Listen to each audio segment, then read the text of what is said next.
Hello everyone, this is Roger Brogan, and today we're going to learn how to create some middleware in F# for ASP.NET Core 2.1. So let's go ahead and get started. As you can see, I've opened a project here in Visual Studio.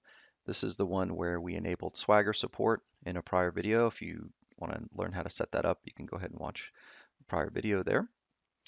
And so this is just basic application when we run this. This is just F# with some Swagger set up with some of the default controllers, plus another controller. So if we look at what this gets us here, we'll look at the regular old sample values controllers, try it out, hit execute. We get our response and our response headers back. So that's interesting. So we want to do some middleware. So let's see how to add some middleware.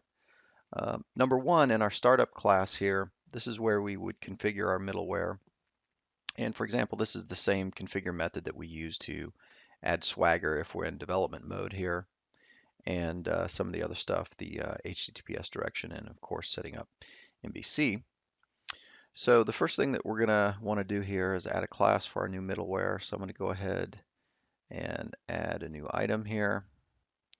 We'll just call it demo middleware.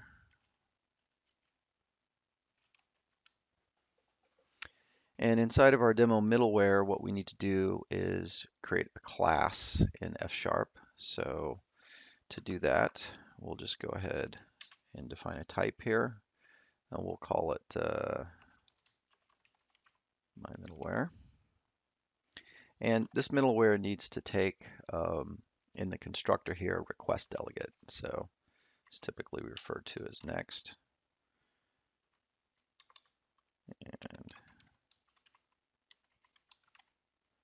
And the request delegate there, we'll need to bring in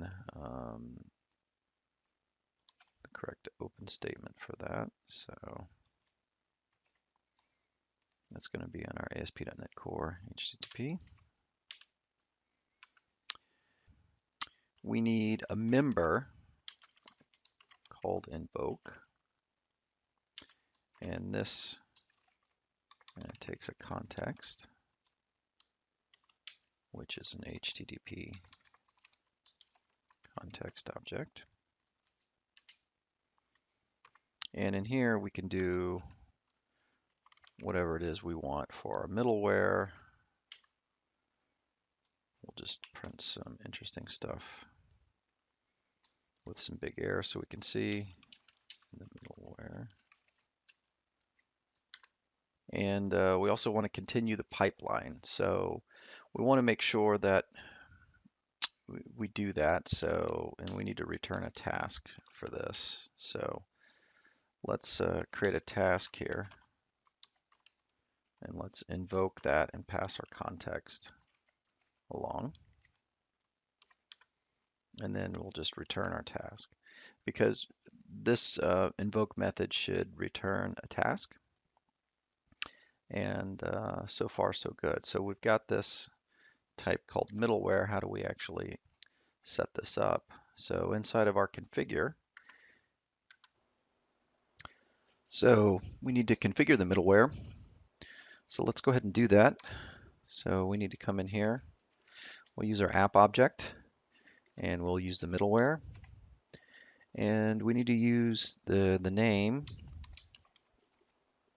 my middleware.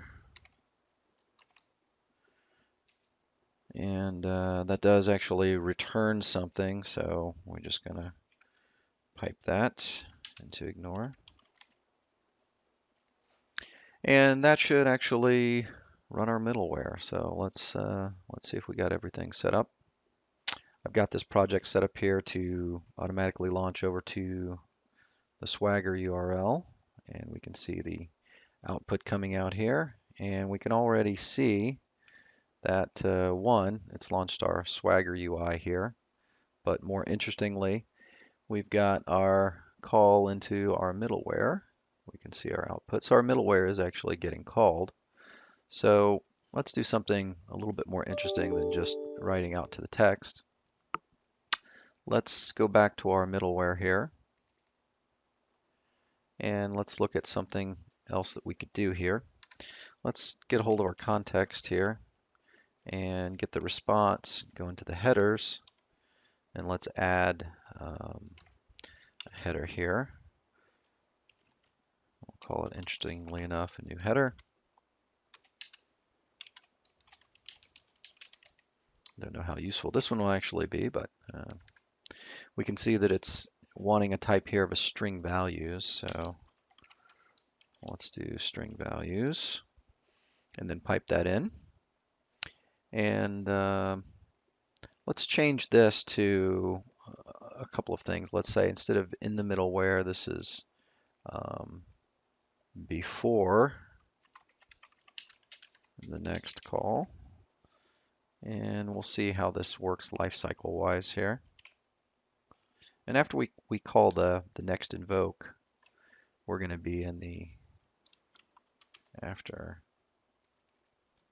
the next call. Okay, so let's go ahead and fire this off here. And we'll get our Swagger UI up here. We'll go over to our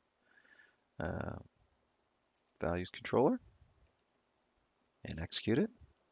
We can see I get a response back along with our new header. And if we take a look at our output, we can see that we're in our before the next call, process the rest of the pipeline, and then after the call. Okay, so in between there, we can see everything that's going on with the application. And that's how you can create and add middleware to your pipeline in F#. Thanks a lot, everyone.